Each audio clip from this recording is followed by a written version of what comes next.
আসসালামু আলাইকুম। এজে লাইটিং কোম্পানীৰ তৰফৰ পৰা সকলোকে মই আন্তৰিক শুভেচ্ছা জ্ঞাপন কৰিছোঁ। মোৰ নাম হাফিজুৰ ৰহমান। মই আজি আপোনালোকক দেখাবলৈ লৈছোঁ এখন গাড়ী ফিটিং ৰাইচ মিল। এই ৰাইচ মিলখনৰ ভিডিঅ' মই আগতে আপোনালোকৰ ওচৰত দাঙি ধৰিছোঁ, কিন্তু এই ৰাইচ মিলখন আজি মোৰ ঘৰৰ ওচৰত ধান বানিবলৈ আহিছে, সেই হিচাপে মই ভিডিঅ'টো দাঙি ধৰিছোঁ। ইয়াৰ চাই লওক চাউলৰ কোৱালিটি কেনেকৈ স্পীড আহিছে চাই লওক। আমাৰ ওচৰতে 3 কিলোমিটাৰমান দূৰত এক ভাইক দিয়া হৈছে।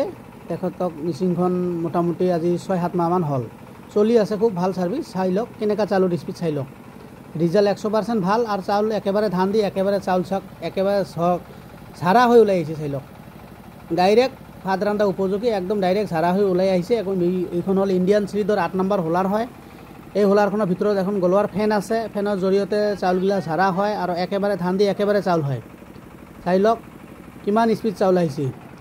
ইয়াতে 20 HP ডিজেল ইঞ্জিন লগোৱা হৈছে চিফং কোম্পানীৰ, আৰু ইয়াৰ চাই লওক ভুচিগিলা একদম মিহি পাউডাৰ, গৰু ছাগলী খাব পৰা একদম উপযোগী হয়, একদম মিহি পাউডাৰ হয়।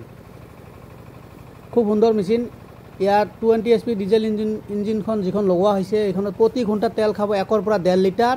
আৰু ইণ্ডিয়ান সিৰিজৰ 8 নম্বৰ যিখন হোলাৰ হয়, এই হোলাৰখন প্ৰতি ঘণ্টাত আপোনালোকে ধান বানিব পাৰিব 12 পৰা 15 মন, 100% গ্যাৰাণ্টি। 12 পৰা 15 মন ধান 100% বানিব পাৰিব। ইয়াত চাই লওক মই ধানো দেখাইছোঁ।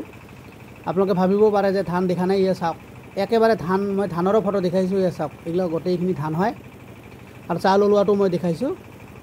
গতিকে এই ধৰণৰ যদি গাড়ী ফিটিং ৰাইচ মিল আপোনালোকে ল'ব বিচাৰিছে, ডিছক্ৰিপশ্যনত নাম্বাৰ আছে, নাম্বাৰত আপোনালোকে ফোন কৰি যোগাযোগ কৰক।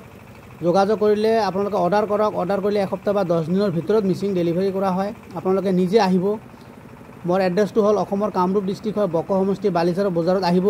আপোনালোকে লগতে ধানো আনিব, ধান আনি নিজে হাতে বানি টেষ্টিং কৰি লৈ যাব, কোনো অসুবিধা নাই। ইয়াত চাই লওক কেনেকুৱা চাউল ওলাইছে চাই লওক, একেবাৰে ঝকঝকীয়া চাউল, চিকচিকীয়া চাউল। আৰু এই ধৰণৰ ইণ্ডিয়ান সিৰিজৰ যদি হোলাৰো ল'ব বিচাৰিছে আপোনালোকে ল'ব পাৰিব, খুব সুন্দৰ হোলাৰ হয়। আৰু এই হোলাৰখনৰ চেলৰ আৰাগিলা খুব হেভি, খুব সুন্দৰ। আৰু এই হোলাৰখন মই মোটামুটি অসমত 150 পৰা 200 পিচ অসমত দিয়া হৈছে। ইয়াৰ কোনো বেয়া কি নাই, ছাৰ্ভিচ ভাল, খুব সুন্দৰ। যোনে লৈছে কিছুমানে মটৰত লগাইছে, কিছুমান ডিজেল ইঞ্জিনত দিয়া হৈছে।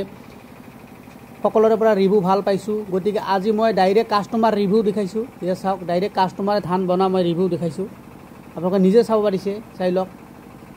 গতিকে এই ধৰণৰ এখন মেচিন লৈ যদি আপোনালোকে গাঁৱে গাঁৱে ধান বানে, প্ৰতি ঘণ্টাত যদি 12 মন 14 মন ধান বানে, মিনিমাম দিনত 3-4 হাজাৰ টকা 100% ইনকাম কৰিব পাৰিব, 100%। যদি আপোনালোকৰ বিশ্বাস নহয় আপোনালোকে আহিব, মই আমাৰ গাঁৱৰ ওচৰতে মই দিয়া হৈছে, লৈ